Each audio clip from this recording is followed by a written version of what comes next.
آپ کو لگتا ہے کہ اگر آپ کا دماغ کمزور ہو گیا ہے, مجھے کچھ یاد نہیں رہتا, تو ذرا غور سے سنیے گا.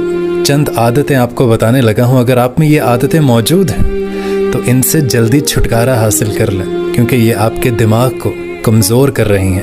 سب سے پہلی عادت, اگر آپ دیر تک سوتے رہتے ہیں اور دیر تک سونے کے بعد آپ دیر تک ناشتہ بھی نہیں کرتے, یا ناشتہ بہت دیر سے کرتے ہیں یا کرتے ہی نہیں ہیں, تو آپ کا دماغ کمزور ہو رہا ہے. اور اگر اللہ اللہ کر کے آپ کھانا کھانے بیٹھ گئے ہیں تو کھانا کھانے کے دوران آپ اپنا موبائل دیکھ رہے ہیں یا ٹی وی اسکرین پر کچھ اپنا پروگرام وغیرہ دیکھ رہے ہیں, تو اس سے بھی کھانے کی افادیت آپ کو مکمل نہیں ملے گی.